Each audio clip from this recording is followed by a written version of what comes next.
Hi everyone, happy Valentine's Day.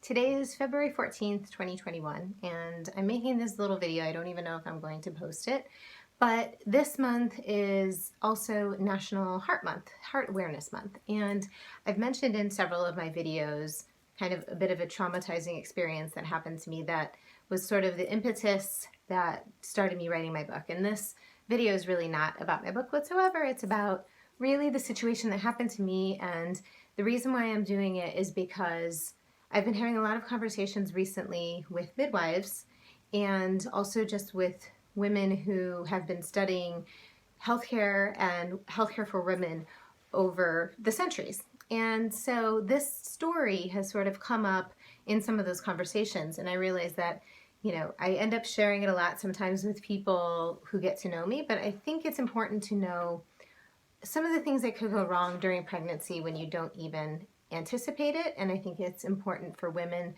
to be aware of their bodies and also for them to make sure that their doctors listen to them if they don't feel like they are being listened to, because what happened to me was really scary.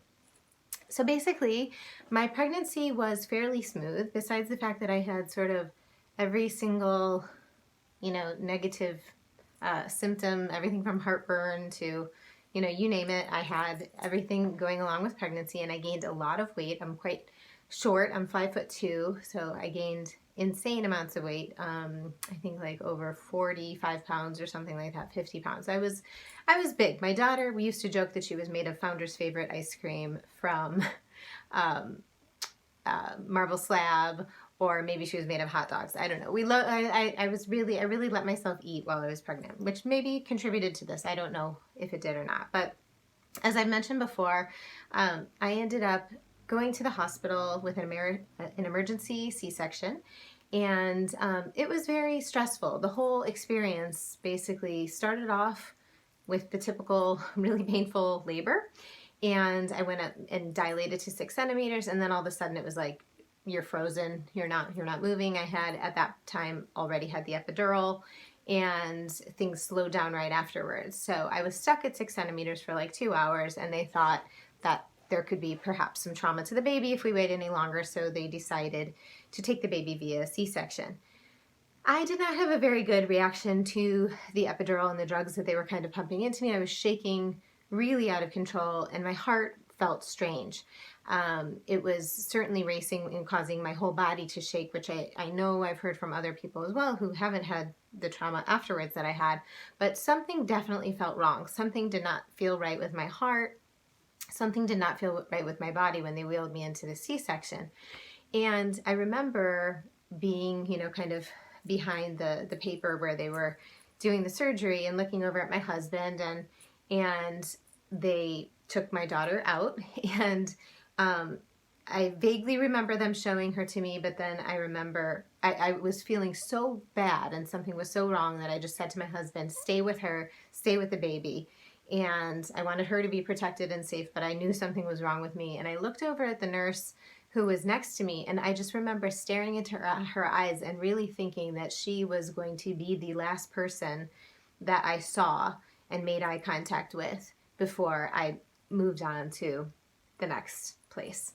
I was confident that I wasn't going to make it through the surgery. And it was traumatic. The entire experience, it didn't feel like I gave birth to my daughter. It felt like I would compare it to an assault. That is what it felt like. I felt like my body was being assaulted. I felt this fear that was probably the greatest fear that I've ever felt in my life. And all of this at a time when I should have been so over the moon happy. I was worried about protecting her and that she was safe, but I was so clearly feeling like my life was about to end. And so I didn't even get to really experience joy between those two things, because safety, that mothering instinct of keeping your child safe was number one. And number two was, am I going to make it through? Or really not even am I, but I'm not going to make it through. That was my thought at the time. I did make it through and was wheeled back into the room and recovered with her and got to spend some amazing time with her, which was great. Tried to feed her, but it was really difficult because I was having a hard time, breathing. I felt like I ran a marathon after trying to feed her. So things weren't weren't completely smooth, but we were so happy to have a beautiful little baby girl, and we were just thrilled. Friends were coming in. I immediately wanted coffee. Coffee was something that I loved before I was pregnant, and then as soon as I got pregnant, I had no interest whatsoever in drinking coffee. It was the strangest thing. And then literally, like, as soon as she was out of me, I wanted coffee again. It was the strangest thing what your body does. So I drank my coffee and, spent time with visitors and so forth. But I was very curious in terms of how much I weighed, because I had gained so much weight, and she was a pretty big baby. She was almost 8 pounds, 5 ounces. And so I thought, oh, I must have lost a ton of weight. So when I finally could get up and walk around, and they would let me kind of walk, I went and weighed myself outside at a scale in the hospital, and I was gaining weight. I had actually put on, I think, 10 pounds from the amount, in addition to what I had lost with her. So that was basically something like 18 pounds. And I looked very strange. My neck was getting really, really thick, and my wrists were super, super thick. My fingers were very, very thick. And I wasn't feeling any better. I was really struggling to kind of breathe. I was resting, but I didn't feel so great. And a couple days into it, I was about to be let to go home the next day, and I said to my husband, something is wrong. Something is definitely not right with what is happening to me right now. And I didn't feel like I could breathe. I felt very, very strange. I could feel like I was very aware of my heart, and that was something that normally I wasn't conscious of. It was just there, but I was very aware of its beats. I was aware that I was struggling to breathe. And so we tried to get the doctor to come to my room. It was later in the evening, and we couldn't get him to come to our room. And we waited for several hours. We kept calling. Finally, we called the emergency line to my OBGYN practice, which, in the States, or where I was in Chicago, I had a group. So I was sort of seeing the same person, but not really. It was a mix of people, and another guy delivered me and did the C-section, and then another guy was following up. So it was just like a whole carousel of doctors. And this doctor, finally made it into my room because the clinic, the OBGYN clinic, had called him and said, this woman is in the hospital and she can't get you. So he came to the room, and you could tell he wasn't too happy about the fact that had to happen. And he, let me talk. I won't say he listened. I'll say he let me talk. And I explained what was wrong. And I adamantly remember pleading with him and saying, I cannot go home. Something is wrong. Please don't send me home. I cannot leave this hospital yet. And he said, there. It's going to get worse before it gets better. Yes, you've had a C-section, but how do you relax? And I said, well, I take baths. I like to take baths, and I can't really do that right now because I have a C-section. He said, well, I'll tell you what. Go to CVS Pharmacy and get yourself something to cover the stitches. And if if you're feeling bad, and if you're, not feeling good, just take a nice hot bath.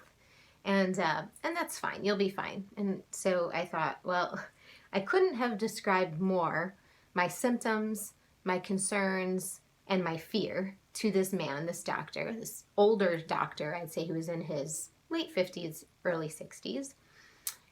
Couldn't have been more specific about everything. And he was the professional. He was the person I needed to trust. And he told me to go home and that everything would be fine. So that's what I did. I took my baby, my newborn little girl. I took her home with my husband, and we went to our place in Chicago. And the next day I woke up and I felt like there was a man sitting on my chest. Maybe 180-pound man sitting on my chest. I couldn't breathe. I was not feeling well. I could walk around our apartment. We wanted to give our daughter her first bath. There are pictures of me giving her first bath, and I literally looked like a linebacker. That's what my dad told me even when I was in the hospital. I looked like a linebacker, and I'm not like a sports person, so that was strange. It was very strange. I did not even look like myself. I could post a picture, but it's almost traumatizing to see it. And so I don't have any pictures of me that I'm really happy with in terms of when my daughter was born, because I was sick. I was very sick. And the next day, my mom was over at the house, and I felt like there was probably 250-pound man sitting on my chest. And I could not breathe. I really was struggling to breathe, and I knew something was wrong. So I called the doctor's office, the OBGYN office again, and described my symptoms, and immediately they said, get to the emergency room. Do not pass go. Get to the emergency room as soon as you can. So that's what we did. So I left my daughter, my newborn daughter, just a few days old, with my mom, and my husband drove me back to the hospital and to the emergency room. And as soon as I got into the emergency room, the young doctor who was on emergency duty at that time looked at me and looked at my neck, and he saw my jugular vein and said, "Oh my God, you're in heart failure." And I was 29 years old, and I had never had anything wrong with my heart ever before. So he immediately ordered tests, an echocardiogram, EKG, everything. And sure enough, the echocardiogram showed that my valves were prolapsing, which basically means the flaps were not working properly. And instead of blood pumping through my heart in order to make sure all the other functions in my body worked, it was pumping backwards. And that was causing everything else to kind of, shut down, basically. Had I waited longer, had I taken that advice from that fabulous doctor who released me from the hospital, I would probably not be here today. So I'm very, very lucky in that sense. And, it was awful because when I was in the emergency room and I'm hearing what's wrong with me and I'm listening to this and I'm in my hospital gown, my mind immediately flipped to my child at home with my mother instead of with me. She was at home with my mom, which is the next best thing, right?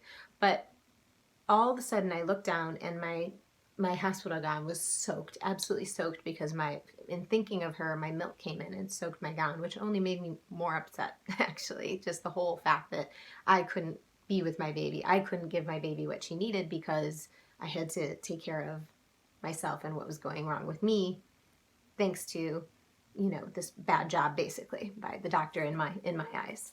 So eventually, thank God, they were able to treat me with Lasix, which is a very high intense diuretic, through IV. And I lost 24 pounds in 48 hours of water. And my heart, thank God, rebounded. Unlike many people who have what happened to me happen, my heart did not, the size, we caught it in time so that my heart did not enlarge really badly before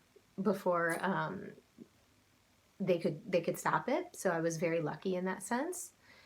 And yeah, that led to everything that I've told you guys before in terms of, 2 weeks later, unfortunately, my grandmother passing away, and really what led me to start to really research my book. And my book is about a midwife, ironically, and I wish I would have had a midwife. I wish I would have had an advocate listening to me, and here in the UK, midwives are quite common.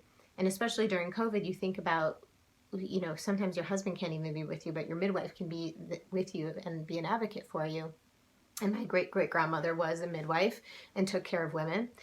But I think it begs a lot of questions about hospitals today and the medical treatment of women, and just women being listened to, truly listened to. Not, let me listen and find out, how I can get you to relax because, you're obviously an over-worrying new mom and I'm so experienced versus you. So, whatever you've looked up on WebMD, just go home because, come on, you're going to be fine. That really wasn't listening, him offering to, what my favorite relaxation pastime was. Taking a bath wasn't going to get me out of heart failure, but he could have gotten me out of heart failure at that point. So that's all I have to say. I wanted to share it with you mostly because I know that there are a lot of young women. I'm 43 now. I know there are a lot of women who've gone through this. I ended up not having another child because I was too worried that this was going to happen again. And I was told that the likelihood, they called it a peripartumcardiomyopathy, and the likelihood that it would happen again was quite high. And the likelihood that I would rebound from it was quite low. So I decided at that point, we looked at other alternatives and we never decided to do any of those other alternatives. But in the end, I have a fabulous 14-year-old child, and my book baby is the other baby that I was meant to have, I guess. and I have this experience. It was not a good experience, but in the end, hopefully I can share it with, you, and I hope that I can also, through the book, maybe bring forward some of the strength of women, some of the power of women, some of the need to listen to women, put women in leadership positions, and really, consider how we can maybe look to innovating more in healthcare and in other areas so that our systems serve women better. Thank you so much for listening. Happy Heart Health Month, and yeah, take care. Listen to yourself, listen to your symptoms, and get the care that you need. Ciao.